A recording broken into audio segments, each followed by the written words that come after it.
వాళ్ళు ఏం చేయదలుచుకున్నారు? ప్రకృతి విధ్వంసం జరిగినా పర్వాలేదు, హైదరాబాదు నగరం కుప్పగూలినా పర్వాలేదు, ఈ నగరం కాలుష్య నగరంగా మారి ఇక్కడ ఉండే ప్రజలు వలసపోయి పారిపోయినా పర్వాలేదనే ఒక కుట్ర, కసి, కడుపు మంట వాళ్ళ మాటల్లో కనిపిస్తుంది.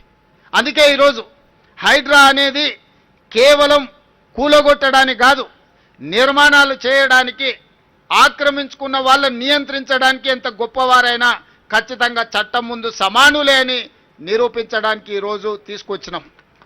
ఈరోజు మీకు అందరికీ తెలుసు, ఇవాళ Hyderabad disaster response and assets protection agency, దీంట్లో డిజాస్టర్ మేనేజ్మెంట్ ఉంది, అసెట్ ప్రొటెక్షన్ ఉంది, ప్రతి ఒక్క పని ఇందులో ఉన్నది.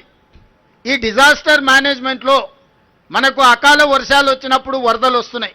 చిన్న వర్షం వస్తే హైదరాబాదు నగరం రోడ్ల మీద నీళ్లుండి గంటల కొద్ది ట్రాఫిక్ ఆగిపోతుంది.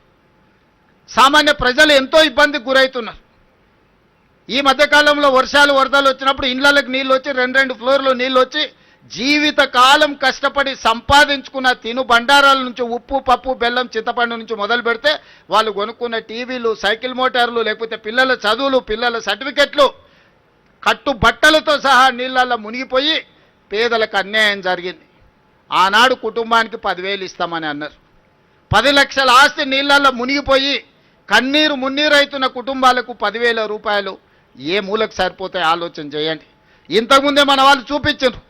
చివరికి ఆనాడు నిజాం కట్టిన ఉస్మానియా హాస్పిటల్, లక్షలాది మంది పేదలకు వైద్యాన్ని అందించే ఉస్మానియా హాస్పిటల్ చిన్న వర్షం వస్తే వరదల ఉస్మానియా హాస్పిటల్ మునిగిపోయింది.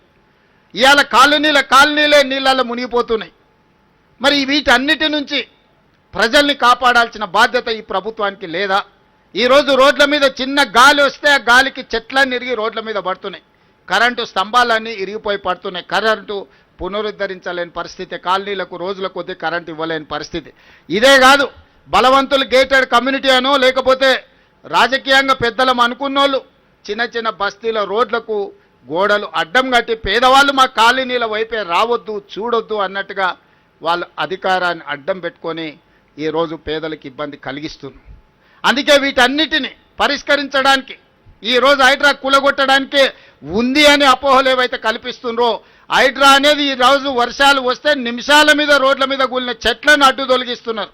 నిమిషాల మీద మీకు కట్టైన మీ కాలనీలకు రాని కరెంటును పునరుద్ధరించే పని చేస్తున్నారు. రోడ్ల మీద నిలబడ్డ నీళ్లను ముందుగానే టెక్నాలజీ వాడి ఏ ప్రాంతంలో 5-6 గంటల తర్వాత ఒక రోజు ముందే ఎక్కడ వర్షం అత్యధికం ఉంది అని అంటే ఆ ఏరియాలో హైడ్రా సిబ్బంది అందరూ సంసిద్ధంగా ఉండి ట్రాఫిక్ను స్ట్రీమ్ లైన్ చేయడమే కాదు, వరదలు వస్తే ఎట్లా ఎదుర్కోవాలి, బురదలో ఎవరైనా చిక్కుకుంటే వాళ్ళని ఎట్లా కాపాడాలి అనే ప్రణాళికలు కూడా ఈరోజు హైడ్రా సిబ్బంది నిరంతరం పనిచేస్తారు. ఇవాళ వేలాది మంది హైడ్రాలో పనిచేస్తున్నారంటే ఇవాళ 1,20,00,000 మంది నగరంలో ఉన్నవాళ్ళు, Hyderabad outer ring road inside core urban reason, ring road లోపల ఉన్న నగరం ఈరోజు